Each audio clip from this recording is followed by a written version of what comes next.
La hambruna en Gaza es inminente y la ONU afirma que Israel parece estar usándola como un arma de guerra. Esto mientras una delegación israelí abandonó Qatar después de un día de conversaciones sin avances para un cese el fuego. El secretario de Estado de Estados Unidos, Antony Blinken, sumará una visita a Arabia Saudita y Egipto esta semana. Un golpe a los migrantes. La Casa Blanca teme que la decisión del Supremo de Estados Unidos de permitir la entrada en vigor de la ley antimigrante de Texas genere caos y confusión en la frontera sur.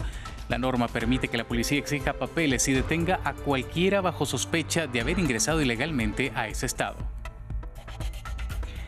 La policía brasileña presentó cargos contra el expresidente Jair Bolsonaro por supuestamente haber falsificado su certificado de vacuna contra el COVID-19. La causa se suma a otras investigaciones en curso, como la de intentar un golpe de Estado tras perder las elecciones de 2022 ante Luis Ignacio Lula da Silva. Es una nueva edición de noticias aquí en France 24 en español. Les saluda Jorge Hurtado. Los combates en la Franja de Gaza dejan 31.800 palestinos muertos según el Ministerio de Salud de Gaza. Las mujeres y los niños representan 2/3 de los fallecidos. Entre tanto, una delegación israelí abandonó Qatar, estancando aún más las conversaciones para un cese el fuego. El secretario de Estado de Estados Unidos, Antony Blinken, sumará una visita a Arabia Saudita y Egipto esta semana en busca de disminuir la escalada. La situación empeora en el enclave. La Agencia Alimentaria de las Naciones Unidas advirtió que la hambruna es inminente en el norte y señaló a Israel de usarla como un arma de guerra. Veamos. Israel usa el hambre como método de guerra. Es la advertencia de la ONU ante la inminente inanición proyectada en la Franja de Gaza. El bloqueo israelí sobre el enclave palestino, que lleva 16 años y ha arreciado en los últimos 5 meses, ha derivado en la vulneración de los derechos humanos de la población civil. El alcance de las continuas restricciones de Israel a la entrada de ayuda a Gaza, junto con la forma en que continúa conduciendo las hostilidades, pueden equivaler al uso del hambre como método de guerra, lo cual es un crimen de guerra.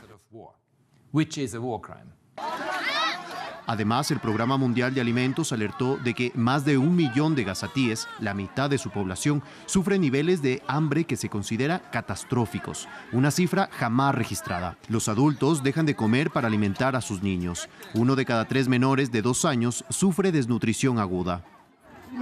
Hay hambruna, vinimos a hacer cola, pero nos echaron, no hay suficiente comida. No puedo brindarles a mis hijos nada de lo básico para la vida.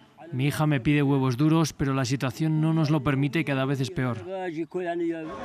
Unas 300.000 personas en el norte de Gaza no reciben la ayuda que ingresa por el sur, por lo que algunos países optaron por lanzar ayuda desde el aire y se abrió un corredor marítimo. La ONG Open Arms, que llevó su barco de Chipre a Gaza, entregó 200 toneladas de alimentos a las personas en el norte del enclave. Un convoy de 8 camiones del Programa Mundial de Alimentos transportó esta ayuda equivalente a 500.000 de comidas por la frontera. Los palestinos enfrentan un constante bombardeo israelí, una hambruna generalizada y ahora un inminente invierno que agudiza la situación humanitaria. Y en medio de este contexto, el primer ministro israelí Benjamín Netanyahu insiste en invadir Rafah, la ciudad de Gaza fronteriza con Egipto, donde se refugian más de 1 millón de gazatíes que huyen de los combates, pese a que Estados Unidos y varios países rechazan la operación militar y temen por el impacto en los civiles. Escuchemos. Tenemos una discusión con los estadounidenses sobre la necesidad de entrar en Rafah. No sobre la necesidad de eliminar a Hamás, sino más bien sobre la necesidad de entrar en Rafah. No vemos una manera de eliminar a Hamás militarmente sin destruir los batallones restantes. Estamos decididos para hacerlo. En otros temas, en Estados Unidos, la Casa Blanca advirtió que la decisión de la Corte Suprema de ese país de permitir que Texas aplique su polémica ley de inmigración sembrará caos y confusión en la frontera sur.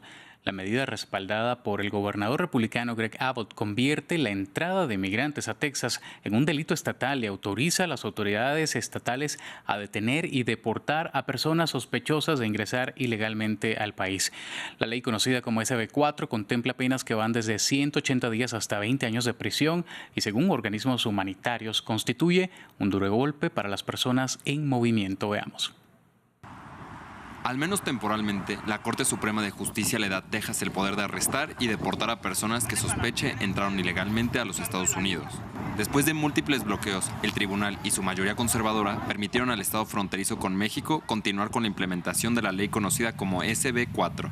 La medida, que fue propuesta en diciembre de 2023 por el gobernador del estado, Greg Abbott, había sido bloqueada por el Departamento de Justicia bajo el argumento de que viola la Constitución, al interferir con el manejo y regulación de la migración por parte del gobierno federal en manos de Joe Biden. En una decisión 6-3, la Corte Suprema le permite a Texas comenzar a aplicar la ley SB4, que permite la detención de inmigrantes ilegales. Aún faltan las audiencias en el Tribunal Federal de Apelaciones del Quinto Circuito, pero es claramente un desarrollo positivo. Sin embargo, con el nuevo veredicto de la Corte Suprema de Justicia, la ley podrá entrar en efecto mientras se haya un fallo final al caso. Hoy, el tribunal invita a un mayor caos y crisis en la aplicación de leyes de inmigración. Durante el gobierno de Biden se ha registrado el mayor número de migrantes cruzando Estados Unidos, alcanzando su pico en diciembre del 2023 con 250,000 personas. Activistas denunciaron que esta medida permite un mayor perfilamiento racial e intentos de deportaciones en Texas, donde los latinos representan el 40% de la población. El expresidente brasileño Jair Bolsonaro fue acusado formalmente de falsificar su vacuna contra el COVID-19. La acusación policial publicada por la Corte Suprema alega que Bolsonaro y otras 16 personas insertaron información falsa en una base de datos de salud pública para que pareciera que el entonces presidente, su hija de 12 años y otros miembros de su círculo cercano habían recibido la vacuna contra el COVID en el 2022. Pero esta es una de las 3 investigaciones contra Bolsonaro que la policía pretende finalizar en los próximos meses, entre ellas la de la trama golpista, donde presuntamente buscó anular la victoria electoral del presidente Luis Ignacio Lula da Silva. Javier Milei cumple 100 días a cargo del poder en Argentina. Desde entonces aplica su política económica agresiva, que bien ha tenido efectos positivos a nivel macro, se resiente en los bolsillos de los argentinos. La pobreza también aumentó. Su objetivo es lograr el equilibrio fiscal, bajar la inflación y desregular la economía para nivelar los precios reales de bienes y servicios y atraer inversiones.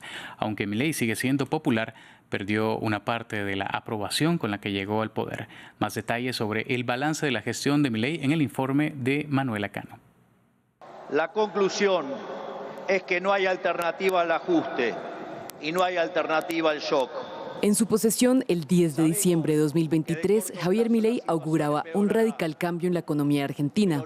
Poco después de colgarse la banda presidencial, Milei comenzó con sus anunciados recortes del gasto público. No renovó contratos estatales, redujo los ministerios a la mitad y suspendió obras públicas. Y con una política económica agresiva consiguió un superávit financiero en enero y febrero, algo que no ocurría desde 2012. Sin embargo, el poder adquisitivo de los argentinos se ha visto profundamente afectado, con una inflación que en diciembre se situó en un pico del 25,5% y que, aunque ha venido desacelerando, sigue siendo muy alta. Además, eliminó una baraja de subsidios con la que los servicios públicos se han encarecido y la pobreza toca casi el 60% de la población. En el centro de los planes de Milei está su polémica ley Ómnibus, que en su versión original contenía 600 artículos y un megadecreto que busca derogar o modificar 300 normas. Ambos encontraron importante rechazo en el Congreso y su futuro está en duda. Como respuesta, el presidente ha decidido confrontar al Congreso y a los gobernadores de las provincias. Nosotros venimos a poner nuestra energía en construir lo nuevo. Pero quiero decirles a todos los que están acá y a quienes nos están mirando que si lo que buscan es el conflicto, conflicto tendrán. Milei sigue siendo popular, pero ha encontrado detractores. Su aprobación pasó de cerca del 60% en diciembre al 52% en febrero. Make Argentina great again. Mientras que su política exterior se ha visto marcada por su férreo apoyo a Estados Unidos y su oposición a los países considerados enemigos de Occidente. En Israel anunció el polémico traslado de la embajada argentina a Jerusalén y en el Vaticano trató de reconciliarse con el Papa Francisco tras sus ataques contra la Iglesia Católica. En los 100 días en el poder, Milei ha despertado la furia de varios sectores de la sociedad, que han salido a las calles a mostrar su rechazo. El presidente ha cargado contra el aborto y el movimiento feminista y también contra sectores de la cultura y la ciencia. Cerró la agencia de noticias Telam y lanzó una serie de pugnas contra la educación pública. El Parlamento de Hong Kong aprobó en un tiempo récord de 11 días el controvertido proyecto de Ley de Seguridad Nacional, una normativa que entrará en vigor este 23 de marzo. La iniciativa se unirá a la Ley de Seguridad impuesta por Beijing en 2020 tras las multitudinarias protestas antigubernamentales de 2019. La Unión Europea y países como Estados Unidos, Reino Unido y Australia mostraron preocupación por un recorte aún más fuerte de los derechos y las libertades en Hong Kong. Llegamos al final de las noticias, pero te continúe con más en France 24 en español.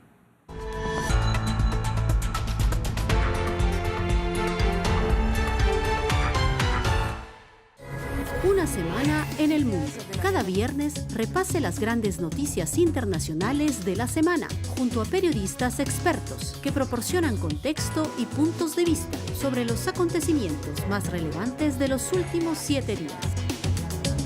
Una semana en el mundo, en France 24 y France24.com.